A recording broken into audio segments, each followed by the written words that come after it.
Hi, Eloy. Hi, Corey. Hello. See you, Maro. Nice to meet you. Just going to take a moment to let everybody log on before we begin. So settle in, take a breath. That's what I'm going to do. I'm running around to get here. So this is a local musician, Luis Salinas, so you can enjoy his music for a few minutes while we wait for everybody to arrive. I don't know. Susan, Julia, Miriam, are you already here? Are you seeing us? Hello. Great. Great, Eloy.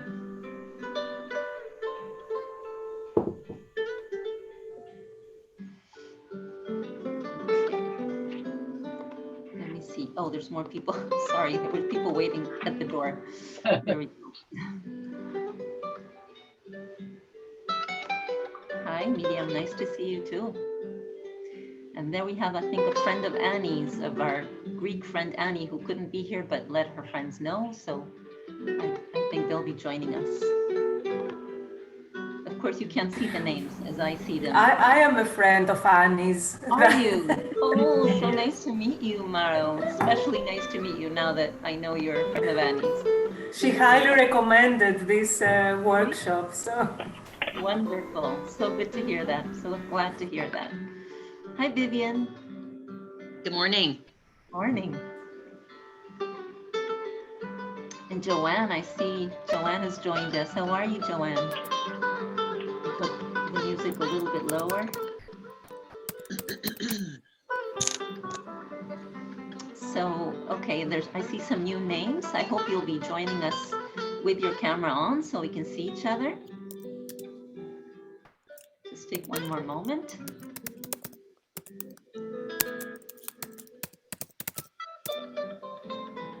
Medium, hi.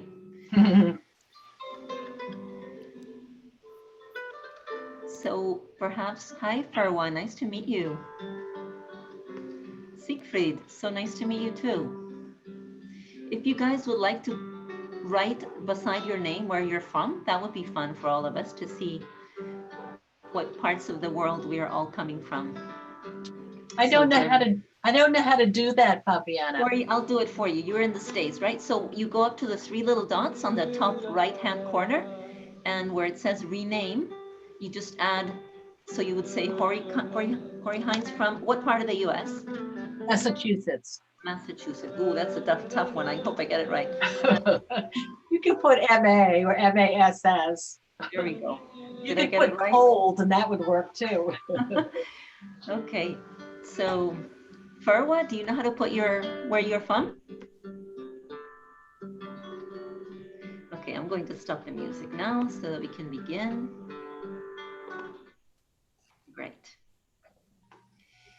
So it's really lovely to have you all here. I'm glad that this subject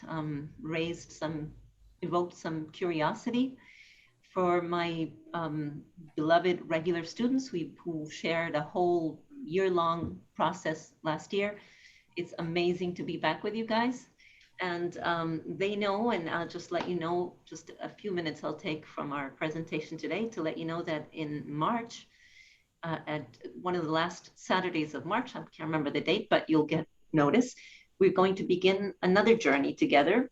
And this one is called Being Desire, a year of radical aliveness. So I do hope you'll look into that and let me know if it sparks an interest. And then I'll let you know more in detail how we're going to be working. Oh, there's Janelle, next year. But this is a kind of an introductory course, but at the same time, it stands on its own merits. I hope you'll get enough out of it, even if you don't or can't decide to join us for future sessions. So let's begin by, hi Janelle. Let's begin by, and there's Megan. I knew there'd be a few more people joining. So I really like to start when everybody's here. Hi, Jonathan, so good to see you. Janelle, it's such a pleasure to see you guys again. I was gonna say, I hope you guys had a nice summer, but of course it was winter for you. And we always have to get our minds around the differences that are joined at this meeting. So a few of you I don't know, but since this is a one-time only kind of experience, I won't make us go into introductions so that we'll use the time we have for the subject at hand. But if you'd like to say something in the chat room, like where you're from or what drew you here, you are very welcome to do so. So we have that possibility even as we get started. And in fact, as you write a very brief introduction, if you'd like to let us know if you are already familiar with the subject of archetypes, if maybe you've read about it in a book or, I don't know, taken another course, anything that you'd like to say or not, maybe this is your introduction, it's also good to know that. So you can use the chat box for that. Medium, so nice to see you. And I see, it's Eloy that's having breakfast, right? So he'll be joining us shortly. So just asking that first question, is this completely new for any of you? Is this your first introduction or coming into contact with the question of the topic of archetypes? No? Yes. Anybody that maybe you want to raise your hand? Hi, Rana, nice to see you, to meet you, actually. So everybody's had some experience with archetypes, is that right? Joanne says a little knowledge. Anybody? No, Farwa says none, right? This is the first time? Am I understanding you correctly? Okay. Laura says that she's read some and taken a class, wonderful. So those of you that have, and Rana says it's new, wonderful. I like it when there's somebody that's coming here fresh, you know, for the first time coming into contact with the material, because it's always exciting for me. It's always almost like a first time for me as well. And Mara says some knowledge and some books, but never dived into it properly. Okay, so this is a very fascinating subject. I hope you'll agree with me towards the end of our talk. But we won't be able to do it justice as a whole because we're going to be together 2 hours and we're going to be exploring sort of the general outlook of what an archetype is. And then we will dive into 2 archetypes that I've chosen for us to work with. Otherwise, you know, if we had to talk about, well, we couldn't possibly broach them all because there's almost an infinite number. But I will be sending you the notes that we will soon share together, probably on Monday, along with some other material. So you don't need to take extensive notes, take notes if you feel like it, but you will have the PowerPoint presentation. So let's just dive right in. So I'm going to share my screen. And please feel free to stop me at any point, ask questions, add comments, especially those of you that are familiar with the topic or have had some contact with this topic. Let me see, let's put it as a presentation. There we go. So this is Venus here, or Aphrodite, and a very well-known archetype. So I decided to start with her. So just a few concepts first. So what are archetypes? One way of defining them, there's many ways of describing or defining them, is as forms or images that occur in our personal and collective unconscious, and that find expression in myths, legends, fairy tales, religious texts, and I should add novels and films and any creative productions, any artistic creations. And they also appear in our dreams and fantasies and behavior. And this last part is what concerns us today. How do they appear in our behavior? So just a little bit of history, very briefly. Plato was one of the first to speak about ideas, the world of ideas, eidos, and well, I'm not sure how it's pronounced actually in Greece. Maro could correct me. So as pure mental forms that were imprinted in the soul before we were born. So again, he talks about them as universal and beyond the personal. Then there was this German polymath. Polymath is the person who was brilliant and creative in more than one field of knowledge, Adolf Bastian. He spoke of elementary ideas that spring from the societal soul in which we are all embedded. And then we come to the person that has perhaps done the most to popularize archetypes, and that's the Swiss psychiatrist Carl Gustav Jung, who's probably the one you've heard of most. He brought the concept into modern consciousness by developing the concept of psychological archetypes. So that's what we're going to be dealing with today. Not archetypes as a whole, but psychological archetypes. An archetype really, if you look at the word, is a pattern, like the first pattern of something of which every copy must be the same. So if you're talking about, well, in English, you would call it a prototype, but in Spanish, that's also the word for archetype also describes for example, if I were to produce thermoses, such as the one I have here, and this were the archetype or prototype, then all the others would have to conform to this one. So this is the original form. So that's the most abstract and general definition of the word, but we're going to be focusing on psychological archetypes. And Jung basically spoke about these five: the self, the shadow, the persona, the animus, and the anima. And very briefly, because that's not where we're going to be staying today, the self for you was the whole of a person, an individual. His conscious, his unconscious self, his impulses, all of it was constellated into this idea he called the self. The shadow is that part of us that remains unconscious and that we either can't or don't want to recognize as part of us, as our own. The persona is our mask, is what we show the world, is a part of the ego.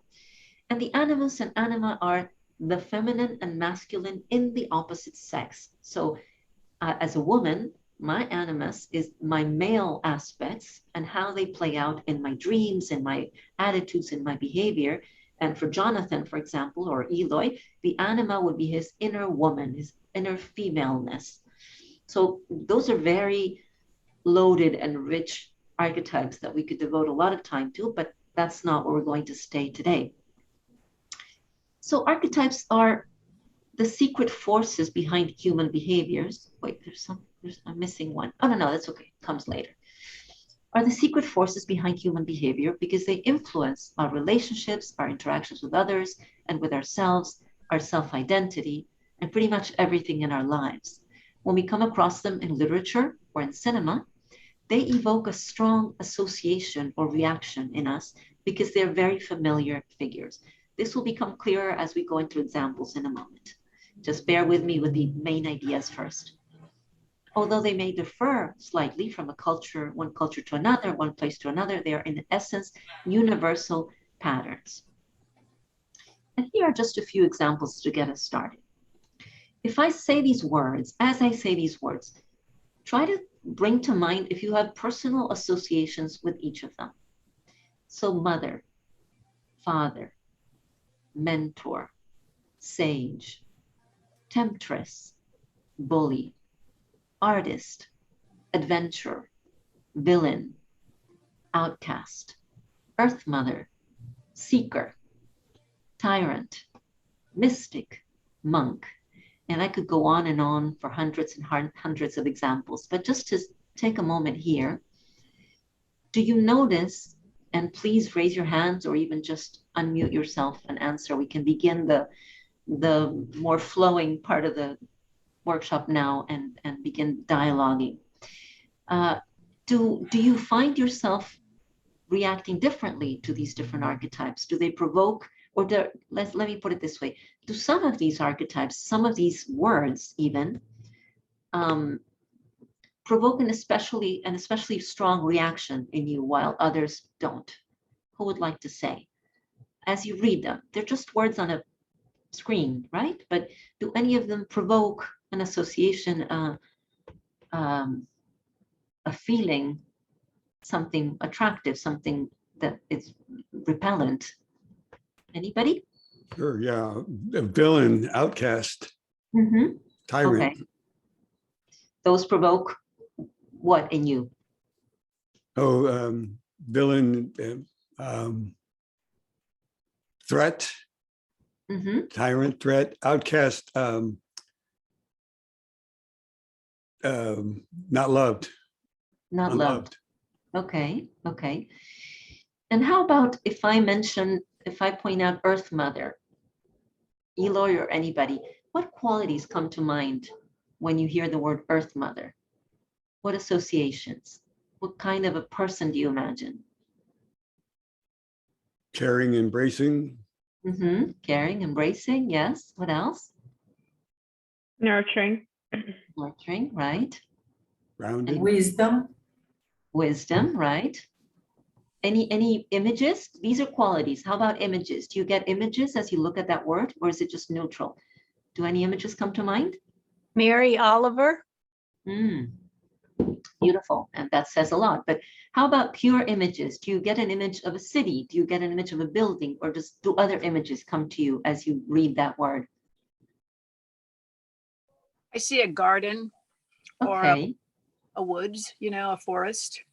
a forest, right? Anybody see anything else? Mountain. A mountain, right? Do you see a young woman, an old woman? Older. Older, okay. So you see how specific it can get, and we could go on, peeling away layers, but already we are noticing that this word, which of course could refer to all kinds of historical figures, people we know, ourselves, characters in literature, but there's already so much that it brings up in us. It's not just that we know what this concept is talking about, it's that we feel things in relation to this concept. It brings up a feeling that might be very positive and glowy and lovely for some, and maybe for others it could be challenging. Can you imagine a way in which this could be challenging for a woman?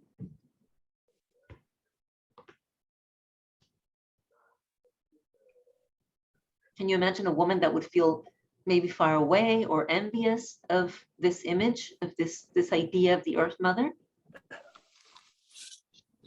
Opposite of our culture in so many ways. That a lot of our culture is promoting women to be a different way than an Earth Mother, more following social norms and not necessarily earthy ways of being.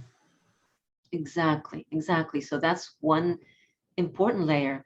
Some woman or man might read about it as if it's a utopian idea, but so far away from our possibilities in our lives.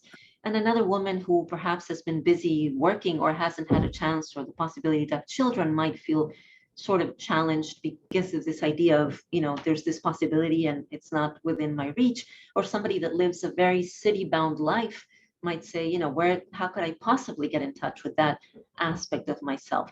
So all of these archetypes, even though some of them clearly have a more negative vibe and others are more positive, they do evoke different things in us. The important thing is that they evoke something. These are not neutral words, and they might be neutral in the sense that it's an archetype that's not particularly relevant to us, but it's an archetype because it speaks to our psyche, to our unconscious psyche. And not just the word, here we're reading the word, but one could see an image even in a commercial, because as you know, or maybe you don't know, and I'll be telling you about this, publicity and advertising and marketing makes very good use, very intelligent use of archetypes to implant ideas in our minds and to get us to do things that they want to do, get us to buy things and to associate a certain product, for example, a car, with a certain type of masculinity, the king, for example, or the warrior or the hero. So we would look at an image, even in an advertising, and that would provoke an emotion in us. We could look at a character in a film, and even though we might not stop to think, oh, right, that is a mentor, that is a sage, that is a temptress, but something in us knows and decodes that is what's going on. That is who we're looking at. And I will be giving more examples from the culture and from even popular media. But bear in mind that the important thing about archetypes is that they produce an effect in us at an unconscious level. So if we bring it to our consciousness as we're doing now, we can find out why we have such and such a relationship to an Earth Mother or to a temptress who might be, very glamorous for some women or for some men, and very loaded and difficult for others. For example, if I bring to mind the actress Marilyn Monroe, who we might associate with the temptress, she was very much a person overtaken by an archetype. Some might call it the archetype of the lover, but definitely she might have been identified with the temptress, right? So when a person receives, I'll just make a little detour here to mention something else. When a popular figure such as Marilyn Monroe receives the projection of so many people that see her as a specific archetype, it is very hard for that person not to respond in form, not to act out what everybody is seeing in her. So we might speculate that one of the reasons that this poor woman has such a difficult ending to her life and died so young was that her archetype ate her up. She became an archetype, or she became even a stereotype, one might say, which is a what's the word in English? Distorted, or it's an archetype out of whack when it becomes fixed and immovable. So when that becomes so strong for a person and everybody identifies that person with that archetype or even stereotype, then instead of that person having that archetype in them, it's the other way around. It's as if that person has been overtaken by an archetype and been possessed by it. So that is the lure and the power and the danger sometimes of these figures we call archetypes. So moving on. There is also a sequence of 12 archetypes. These are perhaps the most well-known and popular archetypes today. They were, how should I say, described by Carol Pearson in a couple of books that I will mention to you afterwards. And what she did is she matched Jungian archetypes, the notion of psychological archetypes, with this other author, Erik Erikson's Stages of Growth. And she drew upon these 12 archetypes that more or less follow a person's lifespan.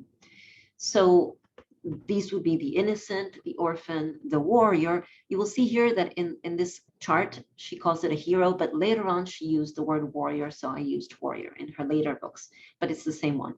The warrior, the caregiver, the seeker, the destroyer, the lover, the creator, the ruler, the magician, sorry, there's a little problem there that I'll fix later, the sage, the fool. And she organized them, as I was saying, along the lines of a person's life. So we would begin with the innocent in childhood, later childhood or adolescence would be the orphan, then the warrior, the young adult, the caregiver is an adult, then the following four are more or less the adult stage, different aspects of our adulthood. And then with the ruler, we go into mature adulthood, and we have these last four accompanying us towards the end of life. There is so much to say about these 12 archetypes. I've given courses about them over and over again because they're so fascinating. But today we're going to focus on only 2 of them so that we can do them justice.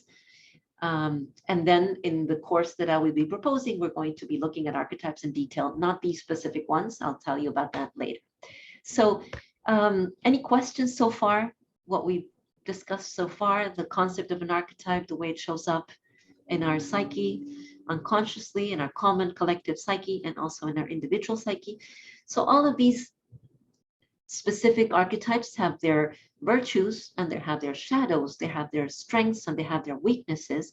None of them are perfect, and none of them are, this is very important, none of us, let's say the other way around, none of us is one specific archetype. And it's a problem, and there we go again with the Marilyn Monroe example, it's a problem when we begin to think that we are too much like an archetype. For example, if I'm convinced that I am a warrior, a very important quality in a person that we need to engage and inhabit often in our lives, or not often, but once and again.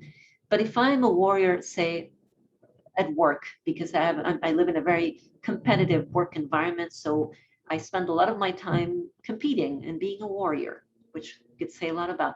But then I come home and I'm with my husband and children and I stay in the phase of a warrior, I'm going to have a problem with my family, with my relationships, my intimate relationships, because that's not where a warrior belongs. And so we need to be able to put on and take off these costumes, these suits, and let these energies flow through us as we need them, and then to be able to let them go. And Joseph Campbell used to say, that the mythologist who I think I should have mentioned before too, he came after Jung, but he took up this idea of archetypes as well in his work, especially in his idea of the hero's journey.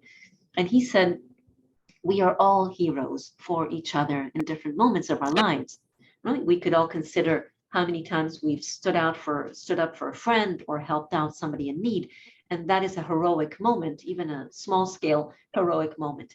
The problem is to think that we are actually the hero. If somebody thinks they are the hero, and this does happen sometimes, right, to very omnipotent people or people in power, especially, these are difficult days to be talking about the warrior, and we can mention that a little bit towards the end, but people, politicians, and not even mentioning military people, the idea of the warrior is so impactful and important that sometimes it's a difficult suit to take off.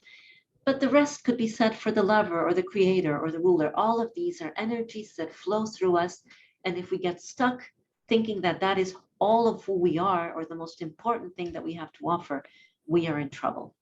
And then the archetype has possessed us and will act for us without our consent. So today we're going to focus, as I said, on 2 archetypes. I think it's better and easier if we get into the nitty-gritty of 2 archetypes. But of course, if you have general questions at any point, do feel free to ask. As the people who just joined us, let me just stop here for 1 sec, because I noticed some people were coming in.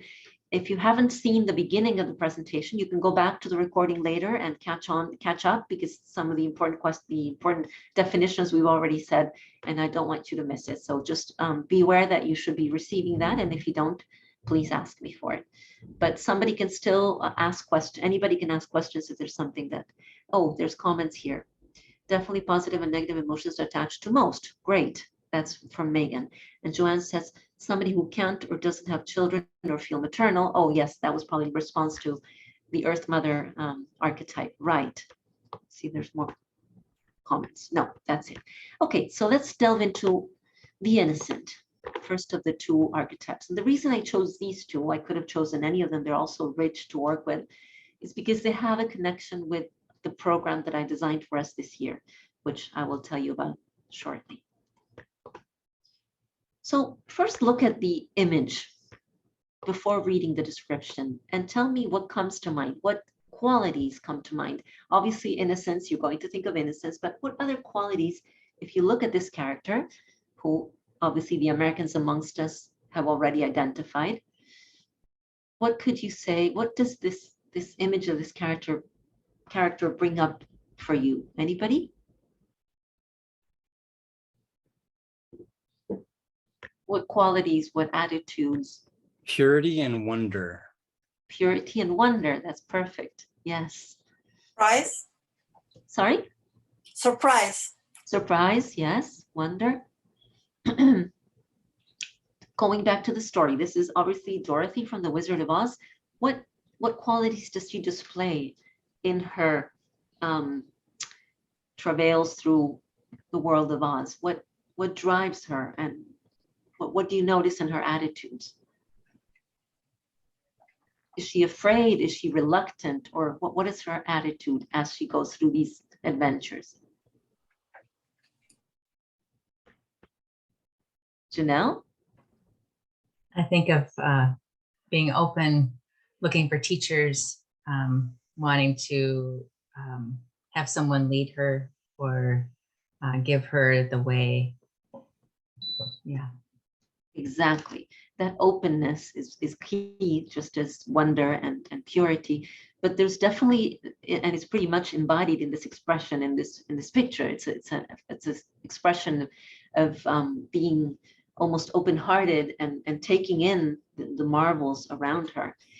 And this is one example, and we're going to mention others. You're going to mention other examples of this archetype that is called the innocent, and that, as I mentioned, begins the wheel, we could say, because it's circular, of the 12 archetypes described by Carol Pearson. So the innocent corresponds to early childhood, represents that aspect of us that believes in a just and beautiful world, trusts other people, has a romantic view of life, and feels strongly about his or her values and ideals.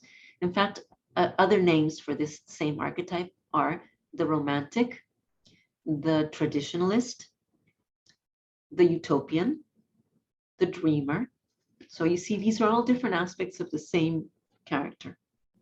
And the slogan, I think it's the word she uses, or the motto, maybe it's the motto actually. Yes, slogan sounds a little bit publicity like. So it would be the motto is the world is a wondrous place. And also, you know, if I had to choose one, I would go with that one, but it could also be the world is a safe place. The world is a place I can trust. So before we go into the qualities, let me say just another word about this. As children, no matter what kind of childhood we've had, we have experienced at some point a sense of safety. Or maybe I'll ask you, is this true for you? Have you at some point during your childhood felt a sense of being looked after, of having other people in charge, of having the world sort of open up to you with its marvels and its wonders before the first disappointments set in, before the first difficult things happen, as they inevitably do? Go back in your mind to that first stage where the world was pure sweetness, or at least mostly sweet, and what that image brings to you today. Can you each conjure up an image? Let me close this just for a second, and let's do this very simple exercise. If you close your eyes, can you go to a place, each of you, now close your eyes. Can you go to a place that more or less resembles a Garden of Eden? Maybe it's a physical place, maybe it's an imaginary place from your childhood that you used to visit in your daydreams. Can you find a little spot in your imagination that feels like home, that feels safe, that feels beautiful, or cozy, or warm, or full of love? A place where you feel you can stretch out and just take in the world without being guarded or afraid. That maybe even brings a smile to your face at this moment. You don't have to be with anybody in specific, in particular. Maybe there's an animal there, or nature, or maybe you are with your family. What is that place that comes to mind? And how does it feel in your chest, in your belly, to bring it back?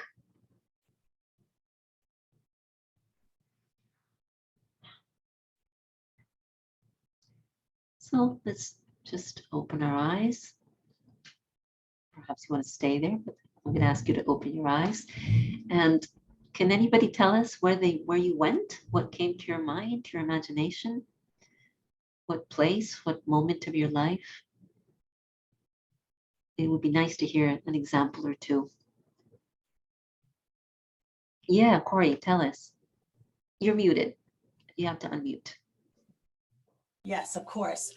For me, actually, it wasn't my home, but it was a place that I adopted as a home. It was the woods behind the house, had a lot of grapevines, and I was able to make almost like a cave-like structure. And as many times as possible, I would go there. And I think in my young mind, the world was perfect and the world was safe. And I think it was good because I think I didn't so much experience the conflict between that and my own home, but I could carry it with me. So it was always there for me to retreat to in the imagination. Beautiful, Corey. I think we all saw it, and it sounds wonderful. And it's beautiful that it came to you so quickly. So that means it still lives in you. It's still something, I don't know if you bring it up consciously, but it still lives in you, and it has some energy left.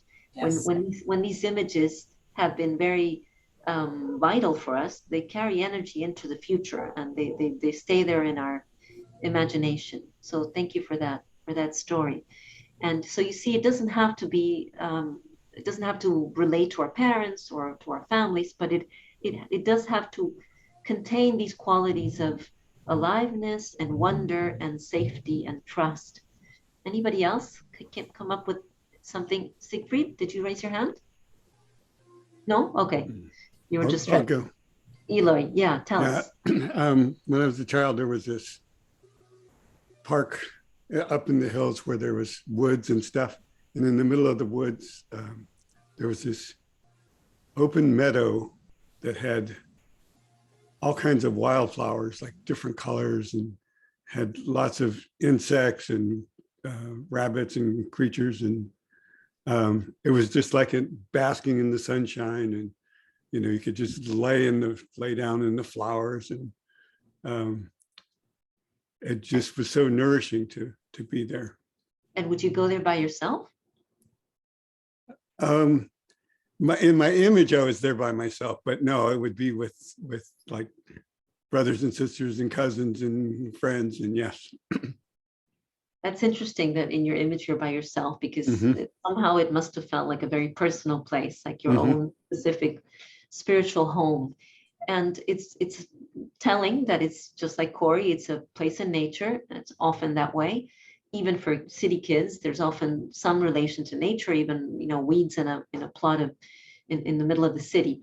But we do have that experience of the wondrous world around us. And also a lot of the times attached to it is a feeling of safety and openness and possibility. Anybody else want to share one more story of what your place of innocence looks like, or what memory you were able to conjure up? Jonathan, you want to tell us anything come to mind for you? Sure. I thought of my grandparents' backyard, and it really was a magical place, even now as an adult, because it has like a natural little creek running through it, and these huge boulders and little rocky paths, and it was a total adventure land at the same time. You know, it was just right there in the backyard, you know, and next to a cozy house. So it was a total pocketed little perfect wonderland, really. Oh, that's amazing. And now it's become part of our imaginary landscape. So thank you for that. How much better can it get? The boulders and the creek and the grandparents, the coziness of the grandparents' home. It just feels almost like a uterine experience. That's beautiful. And of course, that must have nourished your imagination, that I know is vast and wondrous too. So when we've had these experiences, as we mostly all have at some point or another, in some degree, to some degree, of course, some people have had a lot and some people have had very little of this experience, but some kind of experience of this is in our imaginary, what's the word? Personal imagination. And thus, it continues to feed us from that place.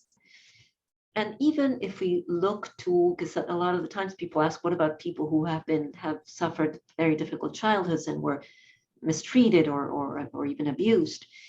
Even in those situations, there is often a person that is outside the home sometimes that has the role of being a refuge for that child. If we actually reach adulthood, it's because somebody was there to be that place of refuge for us. And even if there were no such, considering the worst of circumstances, no such person, if we go back before our birth, and now we do know that we have memories in utero, right, before our birth, that experience of being taken care of in our mother's womb is also, in a way, at a very subconscious level, an image of a Garden of Eden, because somebody was feeding us, we were being fed, we were being taken care of, we were protected, the light was filtered as it reached us, and so were the sounds. And this is definitely an image and experience that we've all had. And then let me go back even further from a strictly spiritual point of view. If we go back beyond or before our incarnation, if you believe in that, then before we became single individuals alone in the world, we were part of everything, right? So if we had some kind of recollection of that feeling of wholeness, then that also would be an image of the Garden of Eden. So in one way or another, this lives in us, this perfect universe, this whole and unmarred world where we can be ourselves, when we can be at ease. This is part of our experience to some degree. Some historians also say, this is just bringing in from another discipline, that the image of the Garden of Eden, which is so prevalent for Christians, was originally taken from the first agrarian societies, when people first started cultivating, our ancestors cultivating gardens. They were very peaceful societies, and we have that in us, also acting from our imagination. So for whatever reason, it's in us, and this idea of the garden will continue to beckon us as something that we want to return to. Why do I say return? Because do we stay in that garden forevermore? Clearly not. We go to school, for example. When we go to school, things start to happen. Or we find out that our parents might one day treat us not so well, or we might realize they're mistaken, or they're lying, or they're not being honest, or whatever, in whatever form we find out at some point that the world is not in fact perfect and perfectly safe, but rather challenging, and that we do have to look out for ourselves, and we do have to protect ourselves. So this brings on the second archetype that we won't go into today, called the orphan. But there is an interplay between the innocent and the orphan. So I do need to mention this second stage of the fall from the Garden of Eden. Let's go back to the presentation to see some more about the innocent, and then we'll go back to that. So here are some characteristics of the innocent. They have a keen sense of wonder. They believe in possibilities and happy endings. They make decisions and act by their own moral compass. Their main goal is to find happiness wherever they can. They are simple, uncomplicated, authentic. They are as easily disappointed as they are impressed. You can imagine why, right? If you have this expectation of the world being perfect and beautiful, you're going to be disappointed. They have a childlike curiosity. They have an innate trust in the future, and they may have an idealized memory of the past. So do any other characters from fiction or fairy tales or cinema come to mind who might represent the innocent, just like Dorothy? It's interesting to have our imagination start to look for these characters, because that grounds them in our inner wisdom. Anybody else that comes to mind who might say, sorry? Alice in Wonderland. Alice in Wonderland, exactly. Other fairy tale characters, princesses? You could almost choose any of them.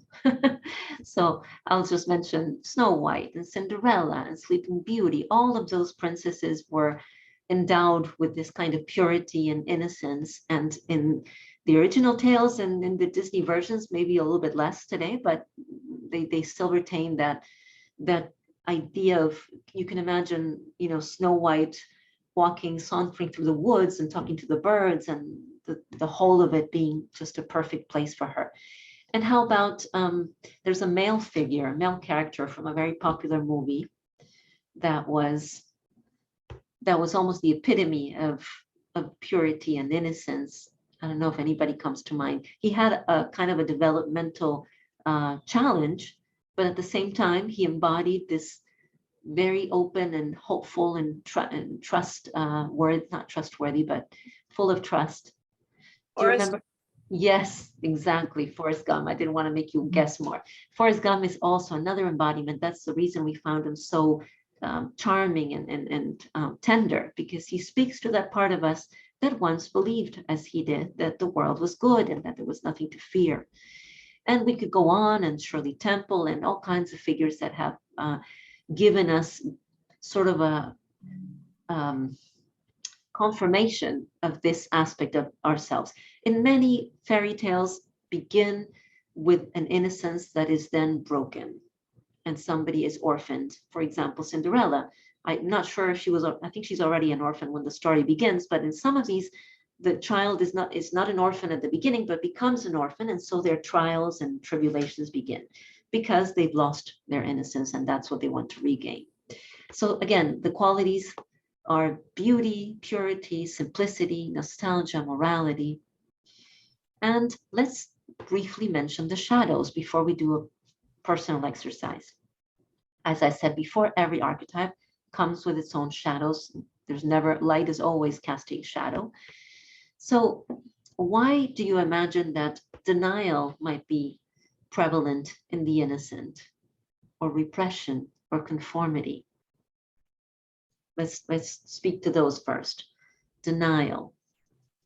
Can anybody relate to a certain kind of denial to keep believing in something or someone or some ideal?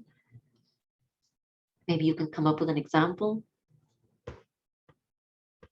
Maybe even Santa Claus. Does anybody remember?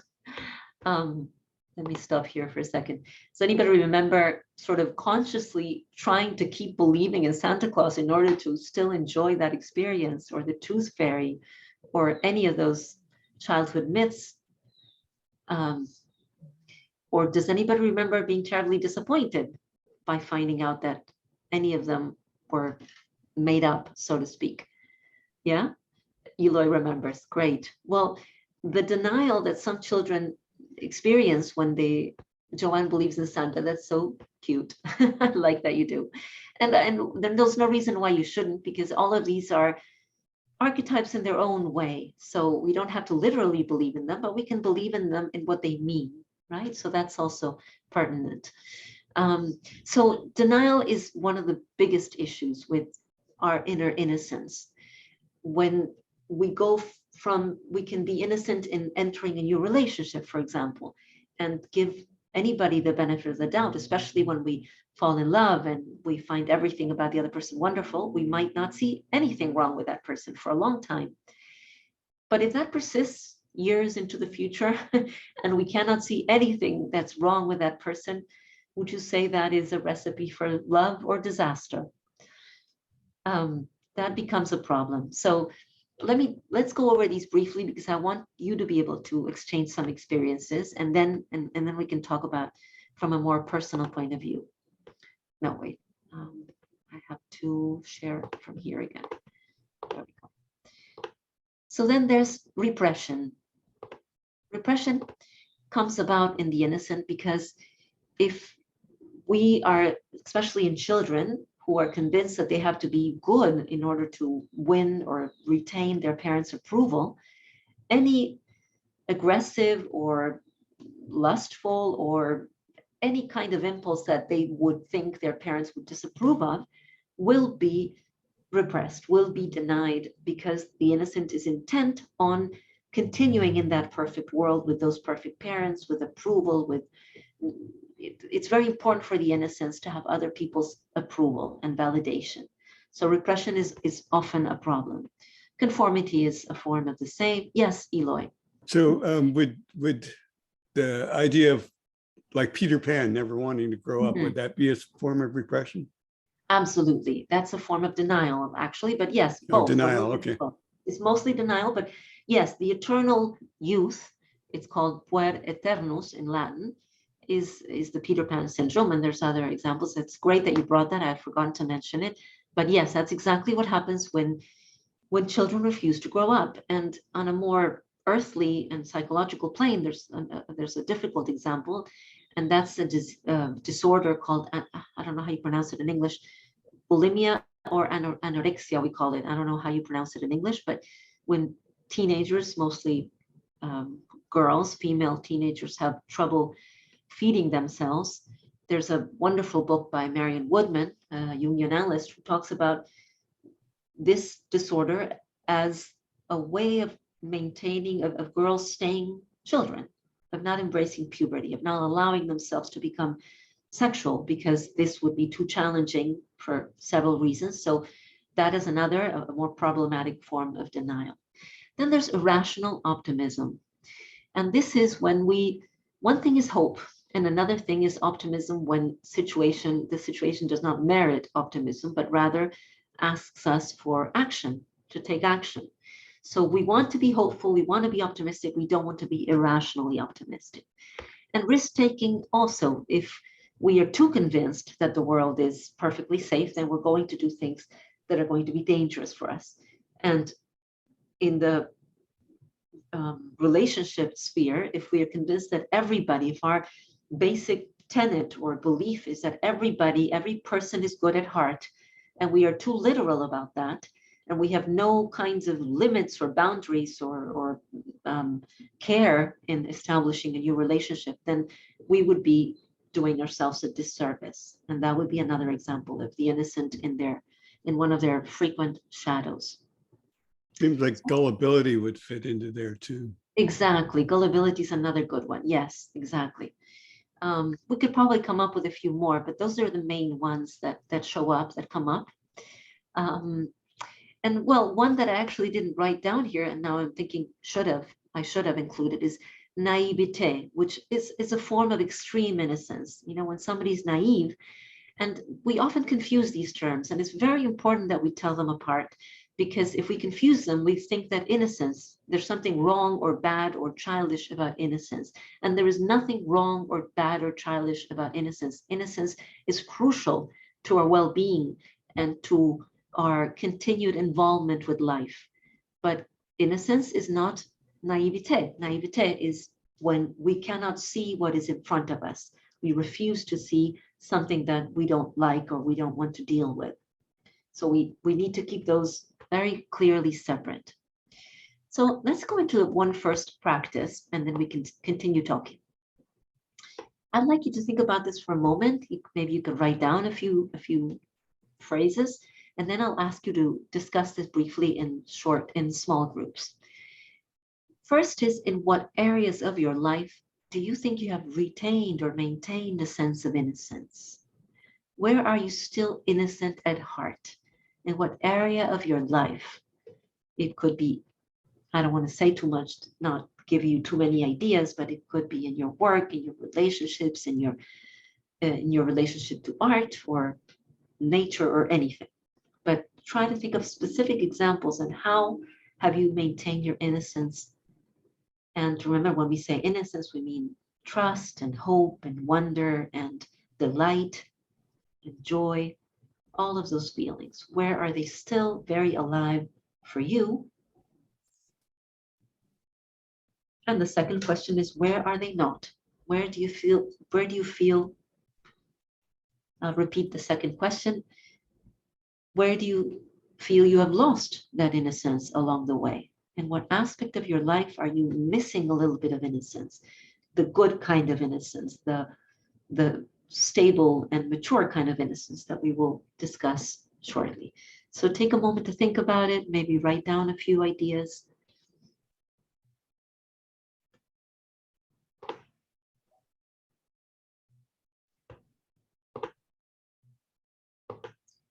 I'm not sure. Oh wait, Laura says reality check, starting school and when the bloom of early romance begins to fade, a sense of unbelief and self-doubt emerges. That's great. That's a good addition to the difficulties that the innocent encounters. Thank you, Laura. I'm not sure that the people who are with their cameras off are able to take part in the breakout groups. Please let me know if you can't, because I'm going to create the rooms now.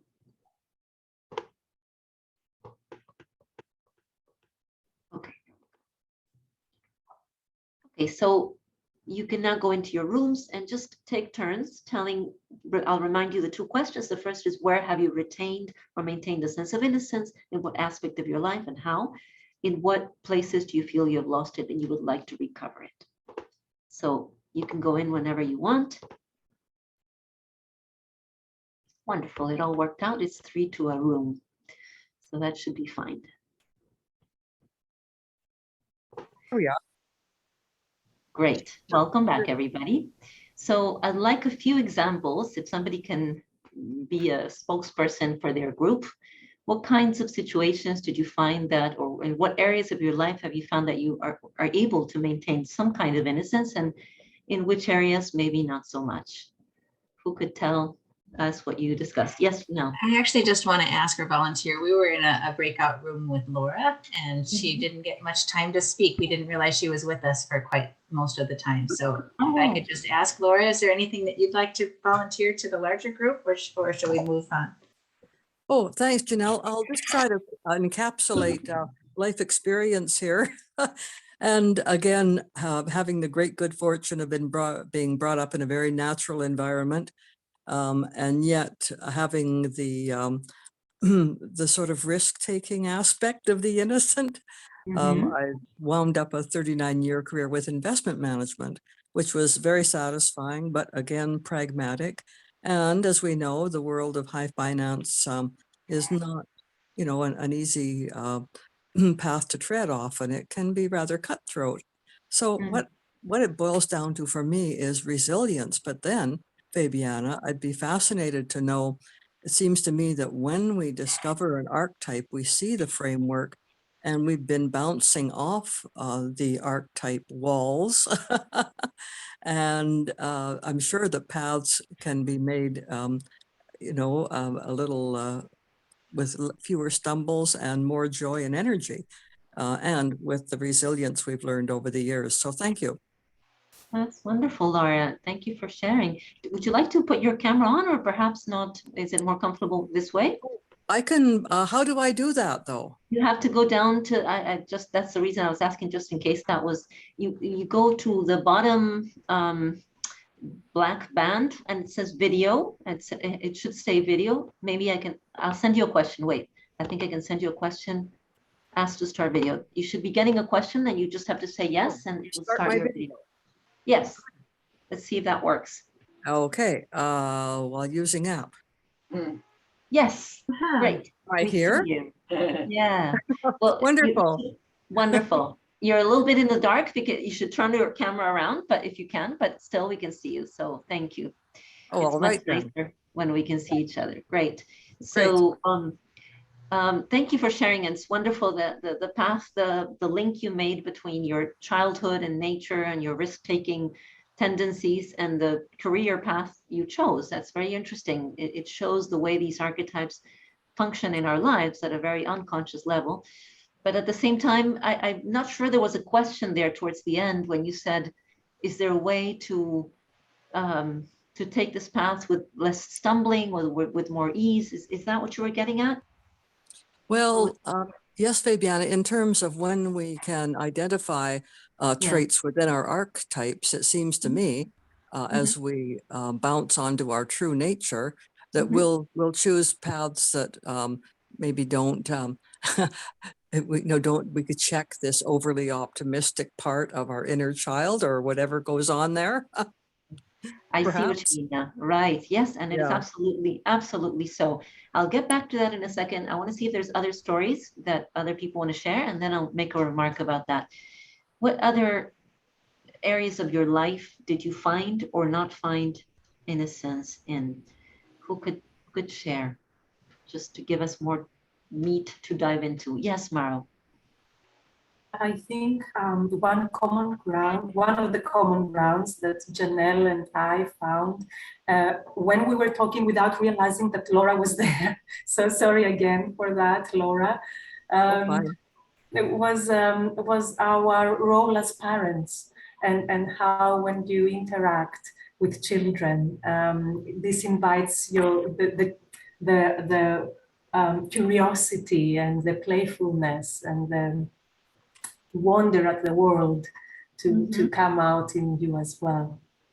That's very true. That's very true. And then one of the challenges that we can take on is, how do we find this and foster it in our lives beyond our children, when our children are not around, or when they're grown, or when they've left the house? Because this is not a trait that belongs only in childhood. This is a societal conception that innocence belongs in childhood, and that any full-grown, mature adult has to forego or transcend innocence. This is a mistake, and it's killing us, because innocence in a deep sense, if we understand it as a positive trait, all of these traits, all of these archetypes that we've mentioned, the 12 outlined by Carol Pearson and many others, but these specifically, certainly, are very fundamental traits of a human being. And they don't really belong in a specific time of our life, even though they show up there for the first time. They come online, so to speak, when we're adolescents or when, but that doesn't mean they should remain only that pace of our lives. And the question, the example that I like to give is, if you begin a new relationship, even a new friendship, you meet somebody new. We meet people all the time, especially nowadays with this wonderful opportunity of Zoom, where we meet people from other countries, other languages. It's this fascinating opportunity.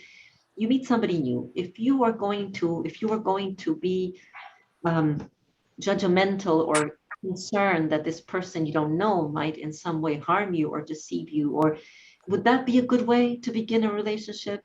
Or do we need a first attitude of innocence and openness and trust in order for anything new to happen in any sphere of our lives? Not just in relationships, but if we were to begin a new job or new project or write a book or start a garden, even bake a cake, we have to do so from a place of, I hope this turns out well, right? I am going to give this boost of this leap of faith, this little bit of confidence that it'll turn out well. And if it doesn't, I'll find a way to deal with it. That is innocence. And so often we've become, and this is almost the polar opposite of innocence, jaded or cynical. Cynicism is the opposite of innocence, not maturity. You see that tension? Maturity can include the best of innocence, but we will talk about, well, I keep saying in a moment, and as time goes by, I have to bring in all the important details. So I'll say it now.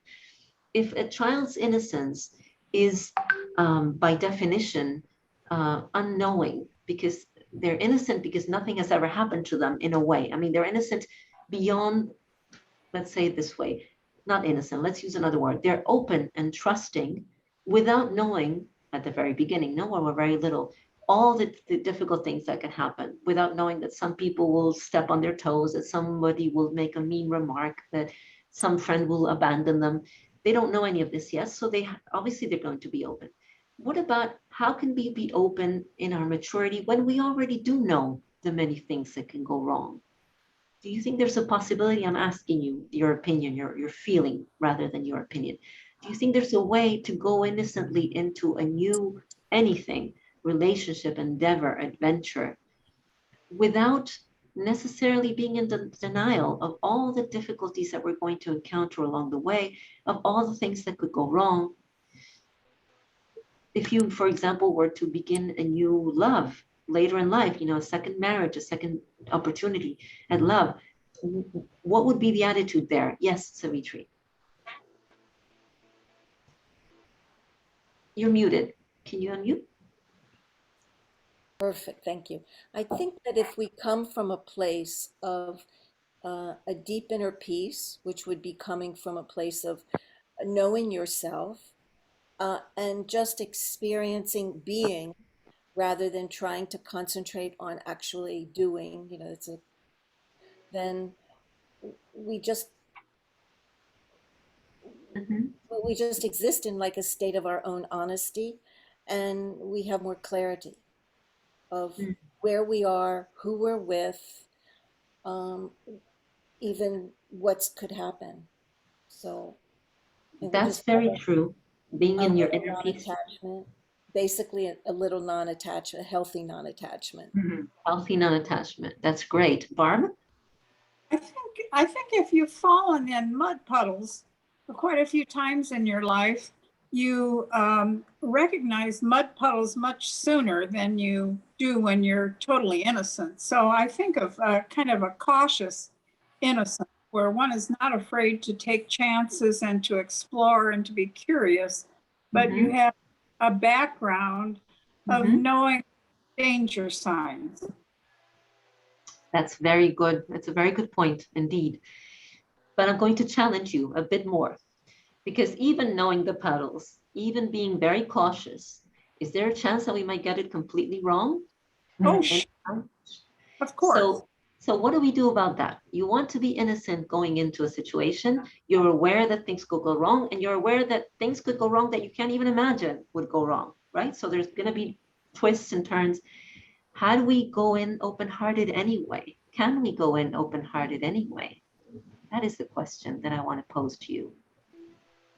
And what would that look like? Yes, Lisa.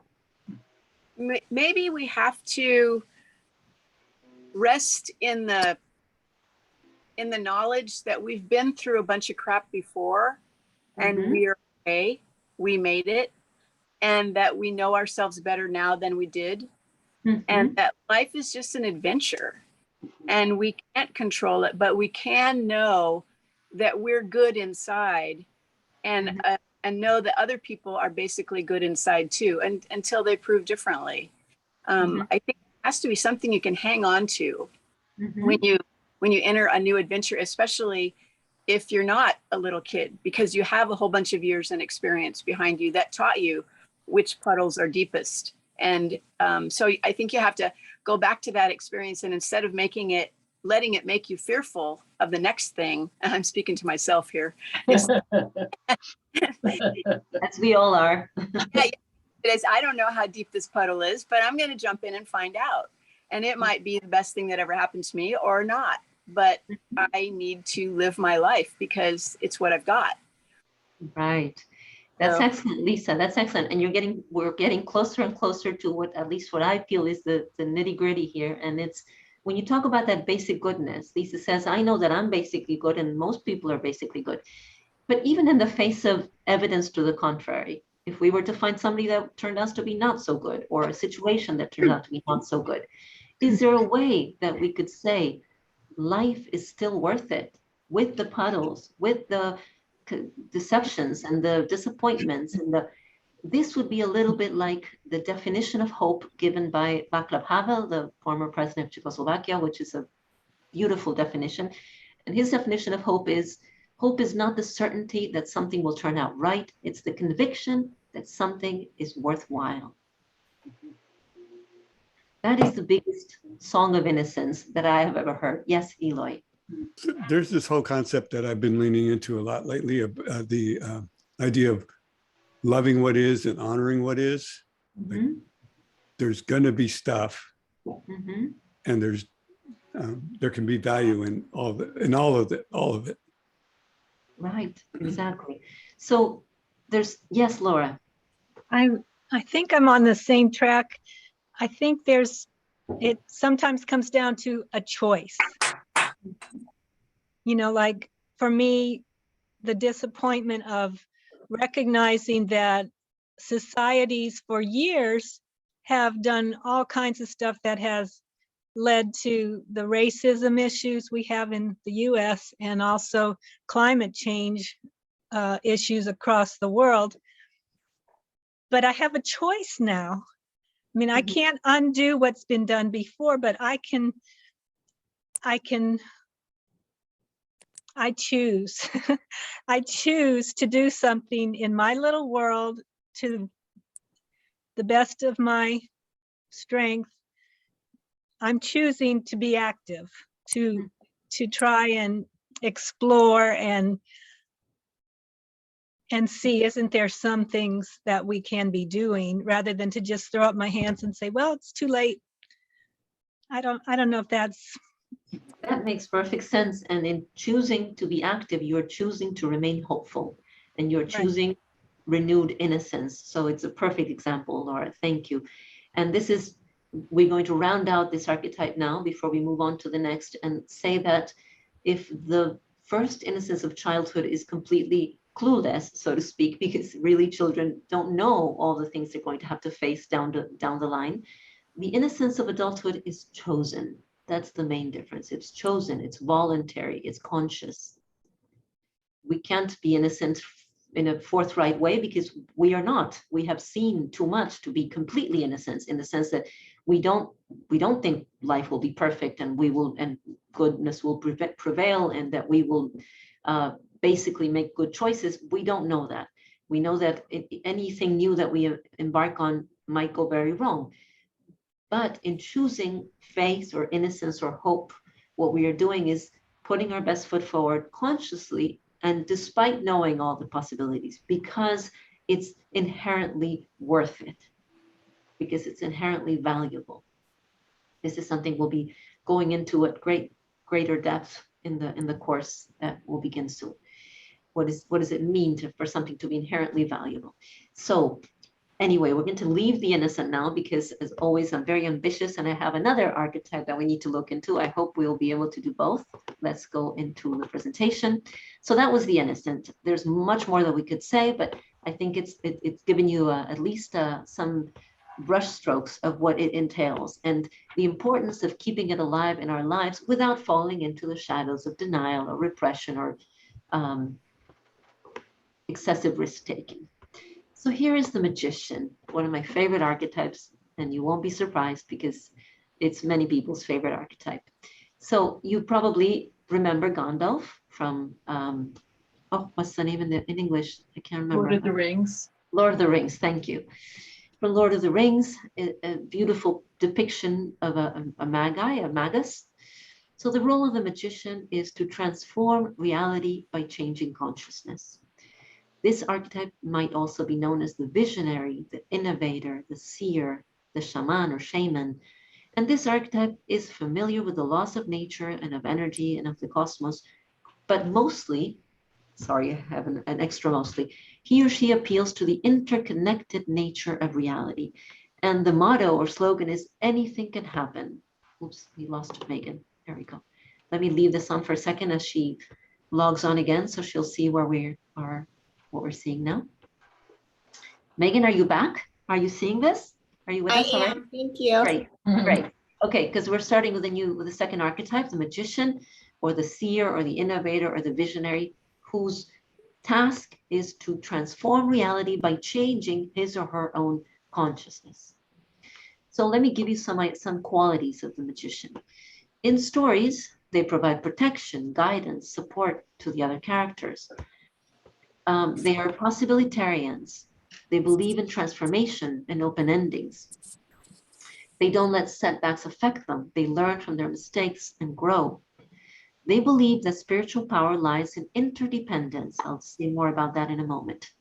They have the ability to shapeshift, to take different forms, and they're open channels to connect heaven and earth.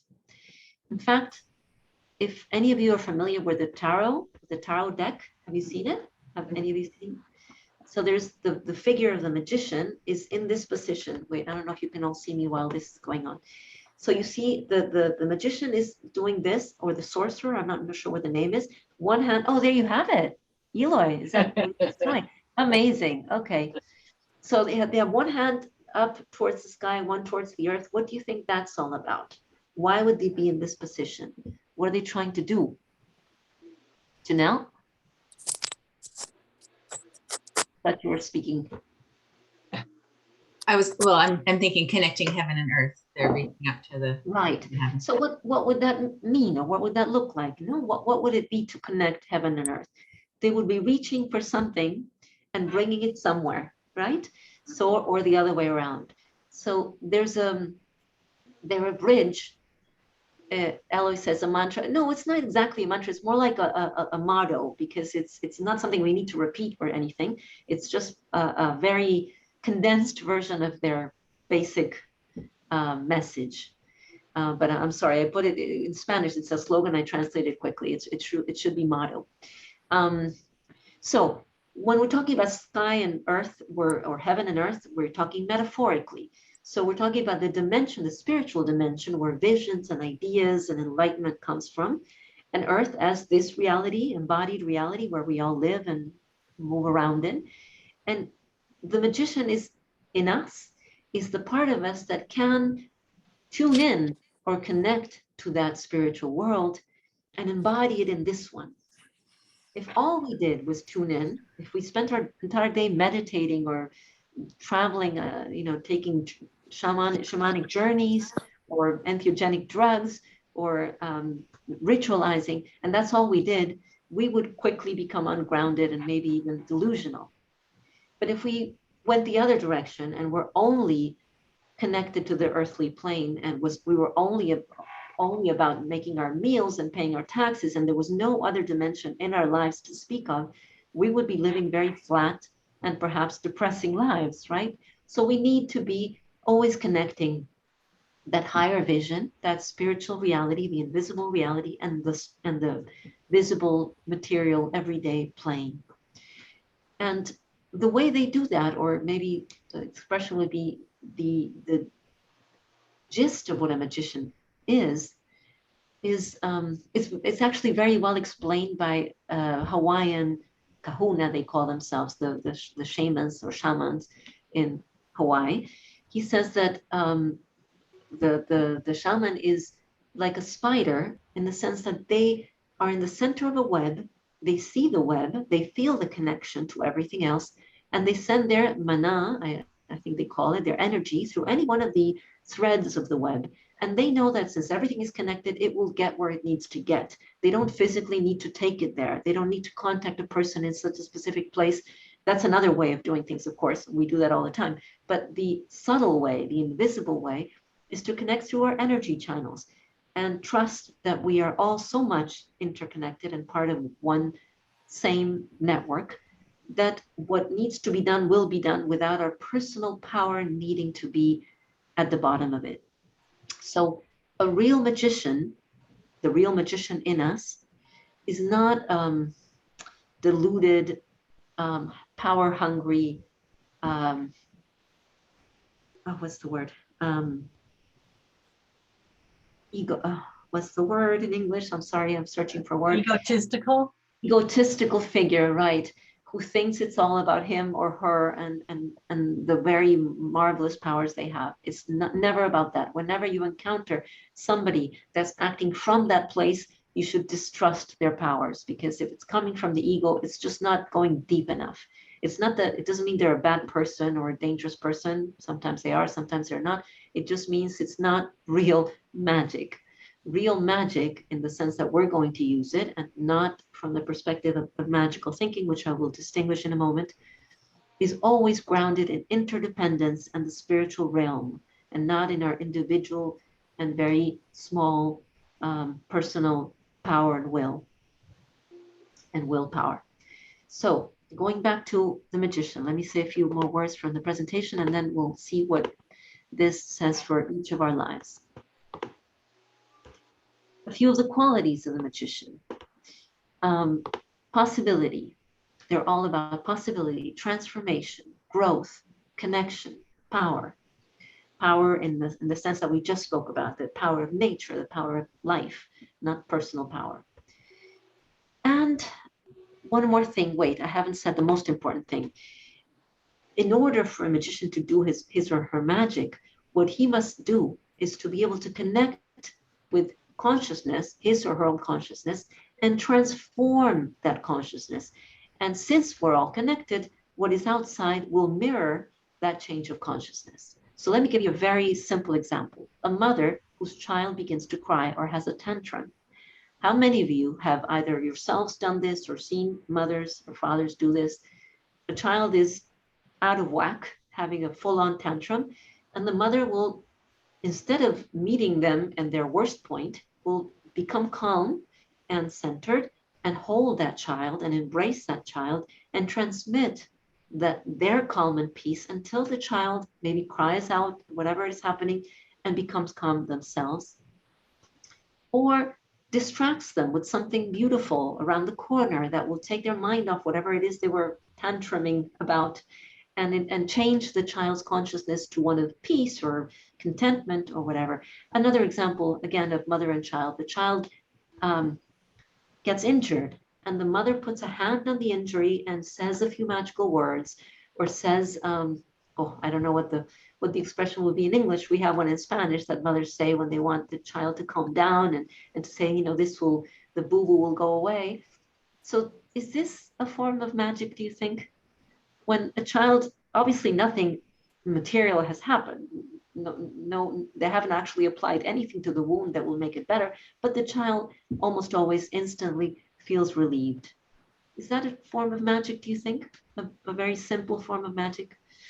And probably we could come up with dozens of examples of this kind of magic. I'm about to go take a test. I'm out of myself with nerves and anxiety, and somebody tells me, okay, now you're going to breathe in such and such a way, and you're going to say these lines, and you're going to remember this thing, and then you will go in there with your power and your confidence intact. Magic, again, because, yes, there's some connection, obviously, between breathing and the nervous system, but you don't, if I were simply to say, let me put it this way, if I were to tell myself I'm going to breathe deep and go in and it's going to be fine, it's probably not going to be as effective as if my best friend or my lover or somebody that I care about tells me, okay, let's breathe together now. Put your hand on your heart, let's breathe together. That whole scene is going to change my consciousness because of the love, because of the the generosity that's coming through because of the emotional effect of the other person on me. So again, magic. We're invoking something from the outside that is actually really from the inside, is coming to my situation and changing it from the inside out. Because I'm calm, therefore, I probably will create a different effect on whatever situation I'm going through. So at a very basic level, that's what we're talking about. We're talking about changing our consciousness, and for this to change whatever is happening on the outside.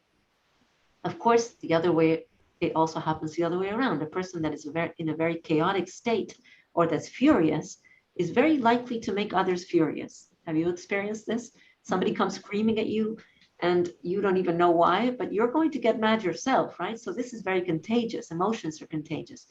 But magic has to do with consciously exerting an influence on yourself by connecting to that inner core of peace that Savitri was just talking about, and through different means that we can mention in a little bit, creating a state within myself that is very likely to affect positively the outcome of whatever it is I'm trying to do.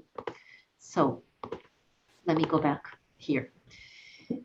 So far, is it clear so far what kind of magic we're talking about? A change of consciousness that changes things in the world. And we could talk about this on a much bigger plane, of course. People meditating together in a place in order to create, to foster peace in a certain tight negotiation or situation. That's, you know, people are doing this all over the world now with the war about to, or already raging in the Ukraine. So that is what magic is about. And that's why the kings, let me just mention this one thing and then we'll go into the shadow sides. When it's very useful, at least for some of these characters, to think of for example, the court, the castle of King Arthur and the situation of the king and the queen and the people that they had around, because these are archetypal characters. So they would have the wise man, the sage, another archetype that we won't look into today, which would be the person that is in charge, who's been cultivating wisdom and can give wisdom to the king. But sometimes there wasn't enough wisdom that would help the king or queen thwart a battle, for example. And there wasn't enough gunpowder or weapons or whatever it is that they could appeal to win a war. So they called in the magician. When the material means were not enough, that's when they called in the magician. And what would the magician do? And let me give you another example of a tribal magician. When there would be droughts in certain areas and terrible droughts that would threaten a certain people with famine, they would call in the rainmakers. And perhaps you know the story of the rainmaker. There was one specific story of a rainmaker they called. You had your snack? Yeah. Sorry? I did. A rainmaker they called, and this person asked to be allowed to go into a hut and to stay there for 3 days without being disturbed. And that's what they did. And they let him in there those 3 days. And when this shaman came out, it rained. And somebody asked him, what did you do? What magic did you do? And he said, I got into a state of complete peace and complete connection to what is. And from that place, what needed to happen, happened. It needed to rain, so it rained. So that's another magician at work. He didn't go out and shoot the arrows at the clouds. He went into a state of peace. And whatever his own truth being so prevalent, what was real and authentic outside of him also came into harmony. And what had to happen, happened. So that's another example. Let me go back to the presentation and let's talk a little bit about the shadows. Unless somebody has a question, in which case you can stop me at any point. You can raise your virtual hand or your real hand, or just speak your questions out loud and we'll consider them. So magical thinking, that's a tough one. That's one of the basic problems with associating magic with magical thinking. Do you know what magical thinking is? Can anybody say what that's about? Well, just as not to put anybody on the spot, magical thinking is irrational thinking, and it's what children beneath a certain age, below a certain age, think in terms of the relationships between events and the causation of events. So children tend to be very self-centered because they have not transcended that stage. So they would think, I was mad at my brother fell down and got into an accident, and I caused that because I was mad at my brother. That's magical thinking. Or, any kind of irrational relationship linking two situations just because that's how I feel would be an example of a magical thinking. Like the So- being rescued, the idea of being rescued, like somebody will come and rescue me. That's also magical thinking, right? But that's I would say it's more of it is in a way, yes, magical thinking, absolutely. But it's also an innocent shadow. It has to do with a prior archetype, because, and it's good that you mentioned this because I didn't say that when we talked about the innocent. Sometimes the innocent will not take charge of their own lives because they're so used to and expecting of others to take charge for them and of them. So it's an immature innocent would be waiting for rescue, right? But the magician in its negative aspect would tend to, people who are very, I hope nobody takes offense, very new agey in an exaggerated fashion. So everything happens because they're thinking about it, and nothing is a coincidence. Everything is always a signal and whatnot. That tends to have connotations of magical thinking. For example, I remember a person wrote me an email a long time ago, and he asked, she was a woman, she said, I want to know the significance of the fact that when I hang up my son's pants to dry, 2 times birds made nests on inside the sleeves of the pants. I want to know what that means. And I said, I think it means that you've left the pants out too long. If they're building nests in them, that probably is a logical conclusion. So we don't need to find meaning in everything. And if everything means what we want it to mean, then we're very likely engaging in magical thinking. So it's not an easy one to detect, but it's important that we tell the difference. Another shadow is ungroundedness. What I mentioned at the beginning, when somebody is too connected to heaven, so to speak, to the spiritual realm, and never connecting to, I'm meditating all the time, I'm ritualizing all the time, and I'm not paying any attention to my relationships or to my children. That would be a form of ungroundedness, where I'm not taking care of my body. Perhaps you've heard of a phrase called spiritual bypassing by John Wellwood, the American author. Spiritual bypassing refers to what happens when we attribute spiritual or magical causes to situations or problems that are more of this world. For example, a bodily or psychological problem. So I'm angry, and instead of addressing my anger or talking about the person I'm angry with or discussing what happened, I'm going to meditate my anger away. That's spiritual bypassing. I have a pain in my stomach, and instead of going to the doctor, I'm going to talk to my dreams and only talk to my dreams and see if I can find out what the stomach ache is about. Of course, we can do those things too, but if the stomach ache persists, we need to go to the doctor, right? Otherwise, we're being ungrounded. Manipulation is a form of dark magic, which is when we're trying to, the expression in English, I guess, would be mess with someone's mind. We're trying to make somebody believe or go down a certain road that's beneficial to me.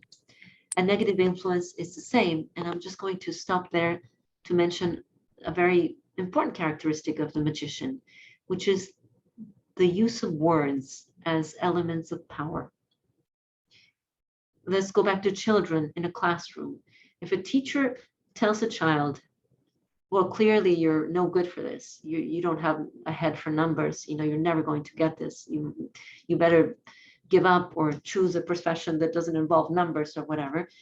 Do you think that child will be able to freely explore mathematics or anything related to numbers again? Or if somebody's thrown off the chorus saying, you have no voice, you never will have a voice for singing. So could we maybe consider that would be a negative spell that person has put on the child or the student, because of the effect that in their consciousness is going to play? It's going to become an ingrained or embedded belief a lot of the times and determine their behavior from then on. So that's a change of consciousness that's having an effect in the world, in a person's life, but it's a negative one. So what would be the opposite of that? What do you think would be the opposite of that? How could we use white magic to influence other people through our words? Can you think of an example?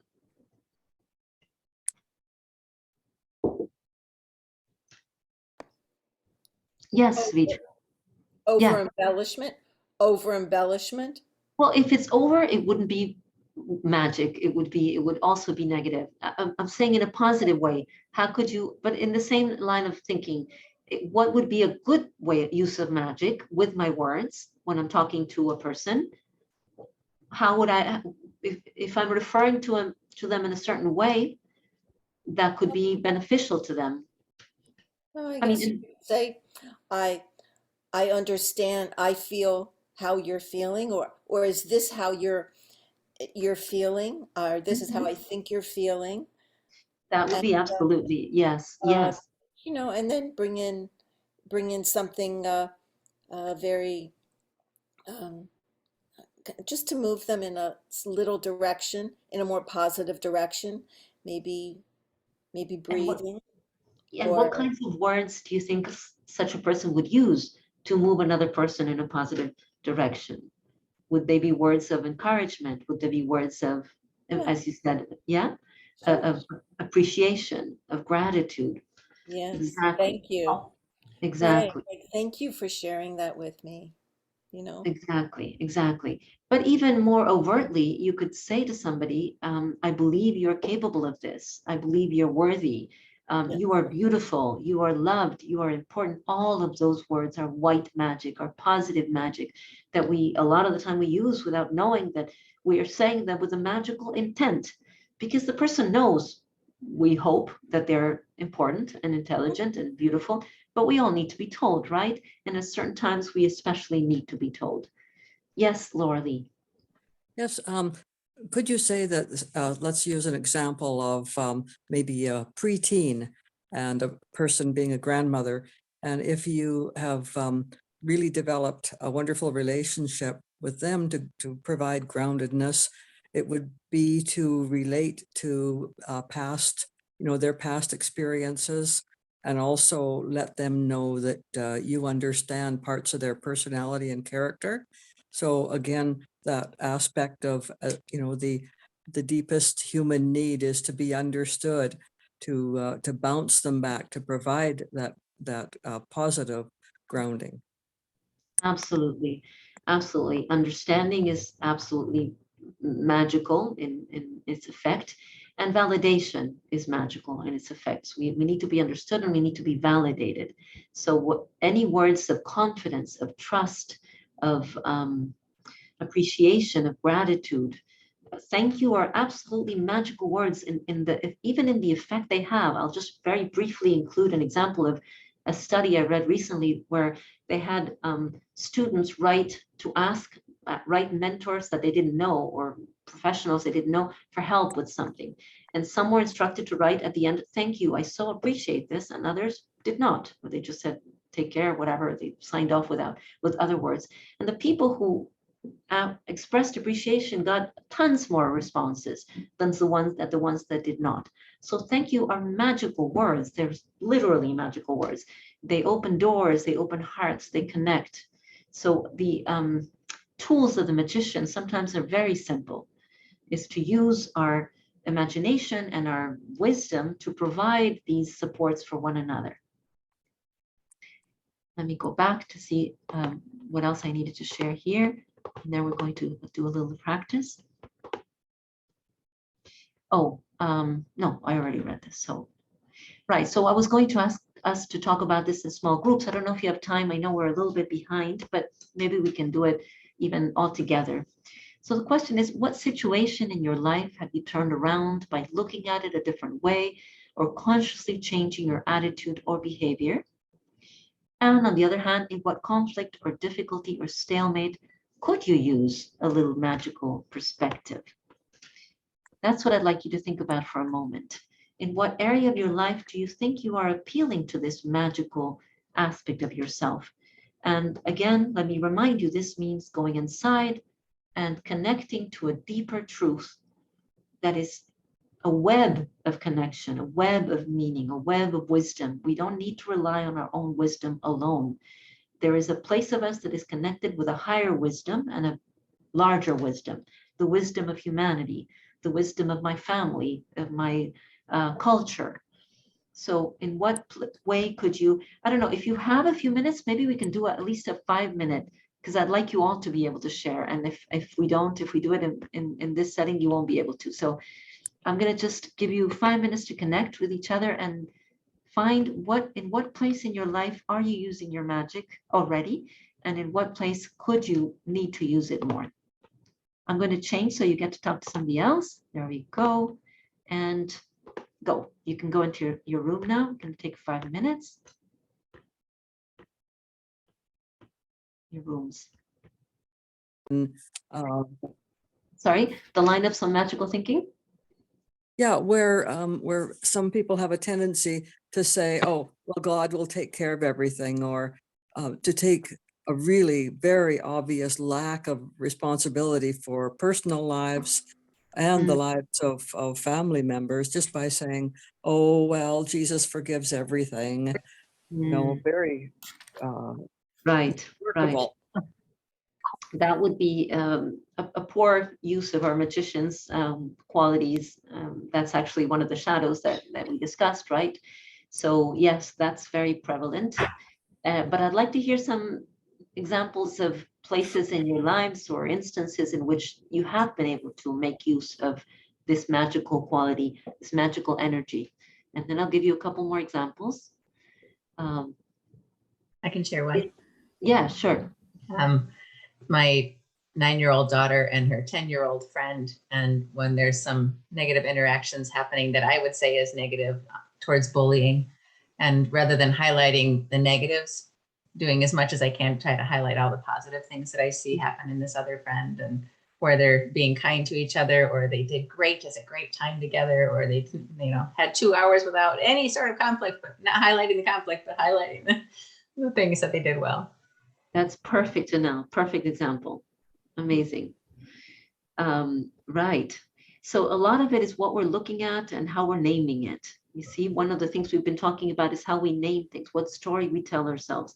One of the most important or one of the most effective ways of transforming our reality is by how we name it, what story we tell ourselves about it and we tell others. So any other things that came to mind in your discussions? Yes, Eloy. So in my life, the concept of embodiment changed how I learned stuff, because before I was just like storing stuff in my head, like it was just fun to learn. But now it's more interesting to learn, feel it, and apply it, like to practice what I learned. And it felt transformational. Absolutely, yes. And as it's very clear in this example too, it's not something that you had to go out and purchase or do in the outer world. It's more a way of relating to the world. So yes, that's clearly a change of consciousness that changes everything. Wonderful example. Any other examples or examples of areas in which you think you might need to apply a little bit of this quality of connection to a higher plane, connection to a larger reality? Maybe a place in your life where you're stuck, or you're needing inspiration, or you're needing new energies. I don't know if any of this came up in the conversations. If not, I suggest that you take this home to think about, because the interesting part of these archetypes is first to find out how they're already operating in our lives, in our unconscious minds, but then also to consider how we might make use of them more consciously. So we mentioned meditation, and perhaps we mentioned rituals. There's many ways to connect with this energy that might help us see things from a different vantage point. But one of the most important is, what story are we telling ourselves? So if there's an area of your life where you're stuck, or you're repeating a pattern, or you're not moving forward, ask yourself, what is the story you're telling yourself? And see if you can write out a different story. Just literally make up a better story, which is probably going to be a truer story, and then see how that plays out in your life. That'll be one small practice of the magician that would be interesting to try. It could be at work or with a teammate or with somebody in your life or a project that you're not making progress in. A lot of the times there's unspoken beliefs that are getting in the way and we're just not realizing that's what's happening. So tell the story explicitly in writing or tell it to somebody and see if you can create a better story. There was, I don't know if you remember the book and then the movie called Life of Pi. Do you remember that book and that story? There's an interview with the author. You remember there's two. I hope I don't spoil it for anybody. Is anybody going to watch the movie or read the book? Otherwise, I won't tell the story. But anyway, I don't think I will spoil it because what I'm saying is kind of tangential to the actual ending. But there's an interview in which the author talks about the two separate endings. There's two endings to the story, and neither the book nor the movie tells you what the real ending is. It sort of leaves it up to the reader or viewer. And what he says is in this interview is one of the endings, there's one ending has God in it, and the ending with God is a better story. It's a better ending. So it might be God, it might be love, it might be the universe. It doesn't have to, he doesn't mean it in a religious sense, but what he's saying is there's a story that's kinder. There's a story that's more filled with light. I just choose the better story. So that would be a magician talking. Let me see if I'm forgetting any important points. Obviously, this is a very large and important archetype that we could devote a lot of time to, but I will be happy if, before you go, because I see some people need to go. Yes, sure, I know it's late. Is that you, Janelle? Oh, no, I didn't read who said it.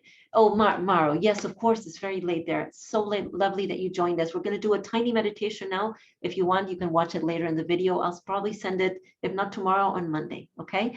Lovely to meet you. Thank you for being with us. Bye-bye.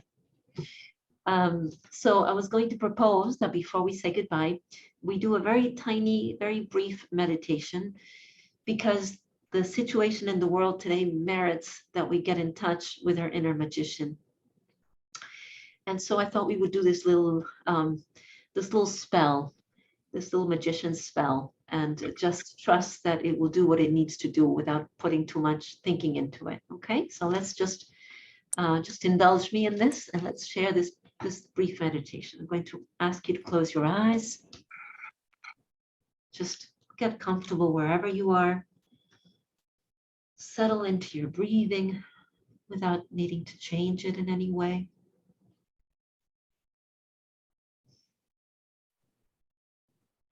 Just be aware that you're breathing as you're breathing.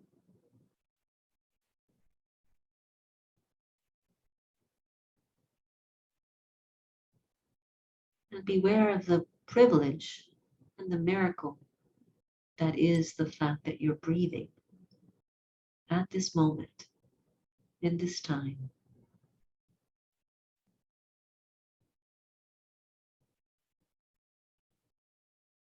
And let yourself feel that it's not even you entirely who is breathing, but rather you're being breathed through life, by life. You're not doing anything to provoke this breathing. It's happening on its own.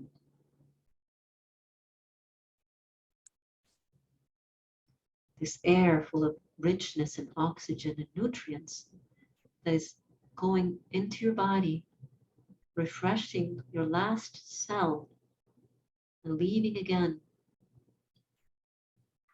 carrying out what you no longer need. It's the same air that is refreshing all of us, that is keeping us all alive and connected.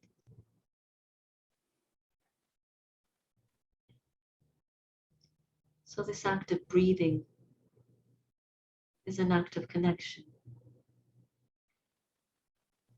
It's an act of love.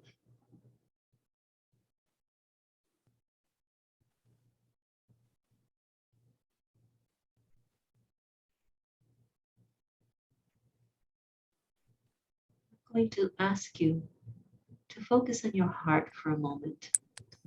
And in order to do so, please imagine that you are breathing in and out of your heart at this moment.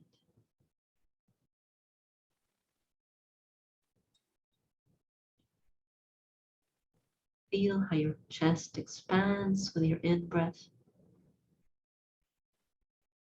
and lowers with your out-breath.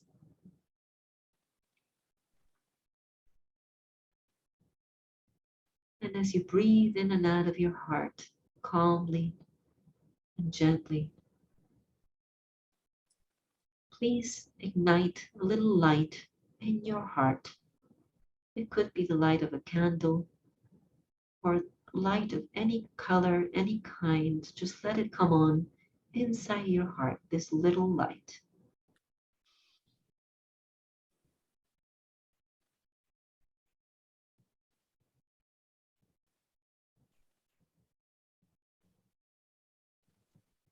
And as you breathe in and out, let yourself be enveloped and embraced by this light and filled with a gentle, loving kindness, a sense of ease, of comfort, of contentment, of peace.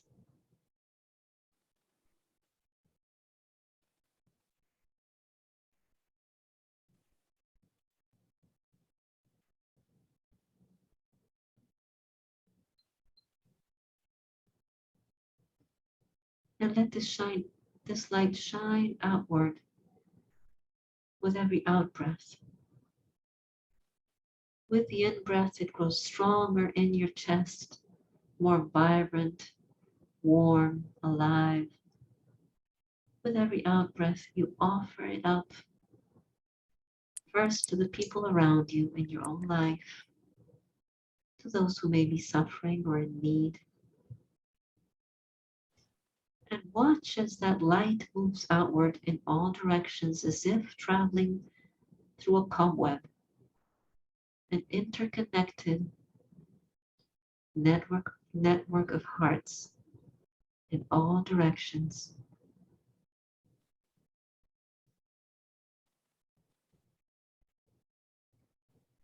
And take special attention in sending that energy of love and peace to those involved in the current conflict, to those making important decisions. May they be bathed in this peace.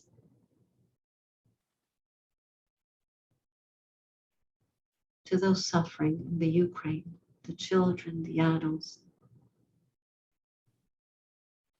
everybody that is experiencing this pain and this fear, may they be bathed in peace.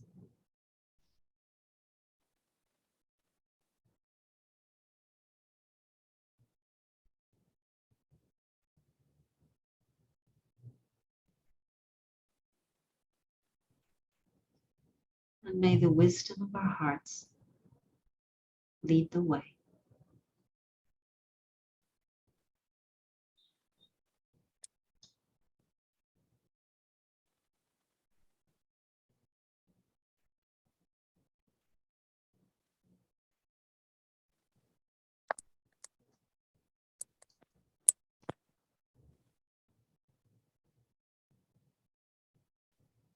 Just remain there breathing a few more moments. Feeling that web vibrating with energy and wisdom and power. Fed by each of our hearts.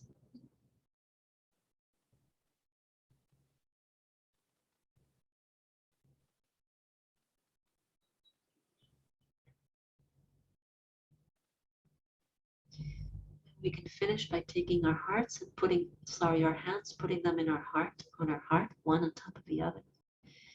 And just for a moment, feel the warmth, the aliveness, and the deep love that abides in the center of our being. The very humanness that lives there.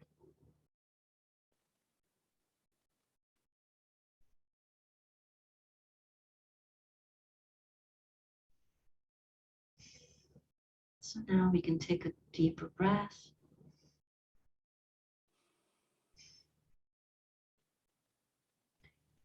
And we can interlace our fingers and bring them up and stretch. Towards one side, we breathe in. And breathing out, we come back to the center. And we breathe in and go to the other side. And breathing out, we return to the center. And our arms can slowly go back down. And maybe you want to rotate your neck a little bit. If there's any stiffness or soreness. And know that in giving yourself this moment of self-love and self-care, you are being a magician unto yourself.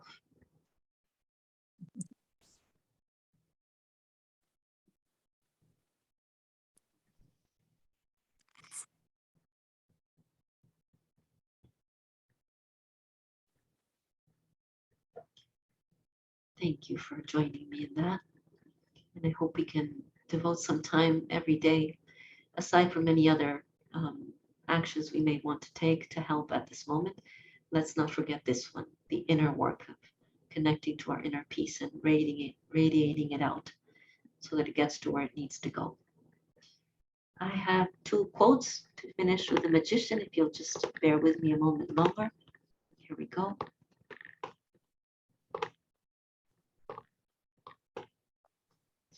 And this is a great Rumi who always says something important to say. The first quote says, "The work of magic is this, that it breathes and at every breath transforms realities." And the other says, "Everyone sees the unseen in proportion to the clarity of their heart." So I think that's the last of it. Yes.